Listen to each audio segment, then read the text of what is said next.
So guys, एक news ने पूरे रेलवे सेक्टर को 12% से ज्यादा का मूव दे दिया। सिर्फ और सिर्फ एक न्यूज, फेयर हाइक। यस, ये अपडेट आपके पास आई थी कल के दिन से पहले और इसको हमने डिस्कस भी किया था। और इसके साथ में एक खबर का एंटीसिपेशन, 2026-27 का फाइनेंशियल ईयर का बजट एलोकेशन इंप्रूवमेंट की पॉसिबिलिटी 12%, रफली 2.76 ट्रिलियन रुपीस ऐड हो सकता है केपेक्स में रेलवेज के, यानी कि इंप्रूवमेंट हो सकती है एलोकेशन में। एलोकेशन रेलवेज का जो कि पिछले दो बजट से फीका या पर फ्लैट देखने को मिल रहा है, कुछ ज्यादा बड़ा चेंज नहीं है एलोकेशन में पिछले दो बजट से। मार्केट एक्सपर्ट्स के एक्सपेक्टेशंस फेल हो रही थी, इन रीजन से आपको रेलवे चलते देखने को नहीं मिले। इसके अलावा और भी बहुत से रीजन, जैसे कि ग्रोथ परसेंटेज क्या होता है, कंपनीज के रेवेन्यूज, ये भी बड़े रीजंस रहे जिसको हमने पिछले वीडियोस में डिस्कस भी किया है। लेकिन अब एक्सपेक्टेशन हाई है, 12% का आपको देखने को मिल सकता है मार्केट में रेलवे सेक्टर में एलोकेशन इंप्रूवमेंट पिछले बजट से, जो कि यूज किया जाएगा सेफ्टी एनहांसमेंट में और modernisation of railways and tracks में। तो ये डिमांड भी काफी ज्यादा बड़ी है और इसकी हेल्प मिलेगी इस सेक्टर के आईआरसीटीसी, आईआरएफसी, आरवीएनएल, इन कंपनीज के फेयर हाइक से।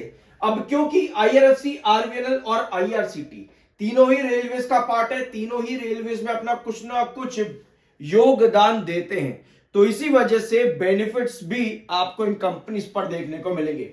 फॉर एग्जांपल, आईआरएफसी को ऑप्टिमिज्म है फंडिंग को लेकर के। हायर बजट मींस कि आईआरएफसी में भी आपको एलोकेशन इंक्रीज होता देखने को मिलेगा, यानी कि फंडिंग कंपनी पर आती देखने को मिल सकती है, जिसका इंपैक्ट पड़ेगा आईआरएफसी के केपेक्स ग्रोथ पे। केपेक्स जितना इंप्रूव करेगा, क्या कंपनी के रिवेन्यू ग्रोथ भी इंप्रूव कर सकते हैं? क्योंकि अगर आप आरवीएनएल का रिवेन्यू ग्रोथ देखोगे, यहां पे सितंबर क्वार्टर से पहले कंपनी कितना खराब परफॉर्मेंस कर रही थी। सिर्फ सितंबर 2025 में कंपनी ने 5.52% का ग्रोथ दिया। उसके पहले तक कंपनी का रिजल्ट बहुत बुरा आ रहा था, लगभग एक साल से।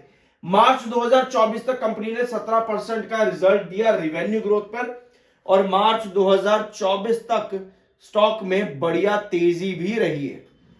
यहां पर देखो, उस रिजल्ट तक स्टॉक में बढ़िया तेजी भी रही, ऑल्दो इस तेजी को जून तक कंपनी ने कैरी फॉरवर्ड किया था, जून के रिजल्ट्स तक। लेकिन उसके बाद से जैसे ही कंपनी के रिजल्ट्स खराब आने लगे, कंपनी का उसका रात भी देखने को मिला। एक साल से नेगेटिव ग्रोथ, लेकिन सितंबर में कंपनी की पॉजिटिव ग्रोथ आई है। अब जरूरी यह है कि इन दो खबरों का पॉजिटिव इफेक्ट तो आपको मिल ही रहा है, 12% से ज्यादा का मूव है, और इस वाली खबर का भी इंपैक्ट आपको देखने को मिल रहा है। इसके अलावा बेनिफिट्स जो है आईआरएफसी के अलावा आरवीएनएल पर भी एग्रेसिव बाइंग इन अपडेट्स की वजह से देखने को मिल रही है, और sector rotation after a week year, पिछले एक साल तक कंपनीज के रेवेन्यूज ग्रोथ नेगेटिव में रहे हैं, तो अब सेक्टर रोटेशन भी आपको देखने को मिल रहा है रेलवेज की तरफ। तो ये एक पॉजिटिव साइन जाता है रेलवेज में वापस एक बार फिर से। तो जरूरत अब यहां पर और रहेगी, यानी कि ऑप्टिमिज्म देखो, आपके पास खबरों से एक तरफ आता है, दूसरा ऑप्टिमिज्म आता है आने वाले क्वार्टर से कंपनीज कैसा परफॉर्म कर सकती है। अगर कंपनी 300 करोड़ से कम का रिवेन्यू, लगभग 280 करोड़ का कंपनी रिवेन्यू इंक्रीज करती है ईयर ऑन ईयर बेसिस पर, और 5% का इंक्रीज यानी 5% का ग्रोथ कंपनी देती है, तो अगर दिसंबर 2025 में कंपनी का रिवेन्यू 4900 करोड़ आता है, यानी कि 400 करोड़ ऊपर पिछले साल के रिवेन्यू से, यानी कि 4567 से अराउंड 4900, तो कंपनी का ग्रोथ और बढ़ने के चांसेस हो जाते हैं, यानी कि रेगुलरली लगातार 2 क्वार्टर कंपनी के वापस पॉजिटिव आ जाएंगे। तो इन सब पॉइंट्स पर अभी आपकी नजर होनी चाहिए, चाहे आप एवरेजेस कर रहे हो, एक्यूमुलेशन कर रहे हो या फिर फ्रेश एंट्रीज कर रहे हो, आपके पास सारे पॉइंट्स इस समय अवेलेबल होने चाहिए।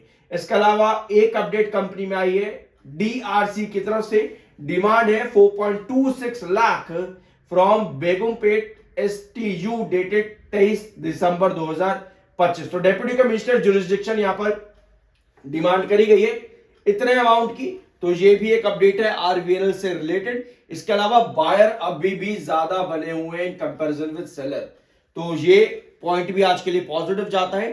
टेक्निकली एमएफआई बेयरिश है एंड आरएसआई भी बेयरिश है। 70.7 का आपका आरएसआई है, 83.2 का आपका एमएफआई है। लेकिन ये तेजी क्या इसी तरह से बनेगी?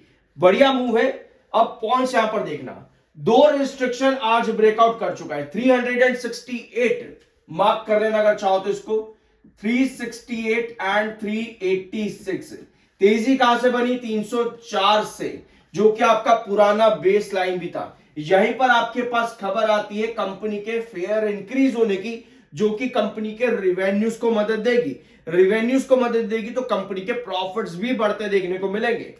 तो ये फायदा आपको मिला 304 से लेकर के 386 तक। आज दो रिस्ट्रिक्शंस, इसको कर लेते हैं क्रूशियल रिस्ट्रिक्शन और इसको कर लेते हैं मिड रिस्ट्रिक्शन।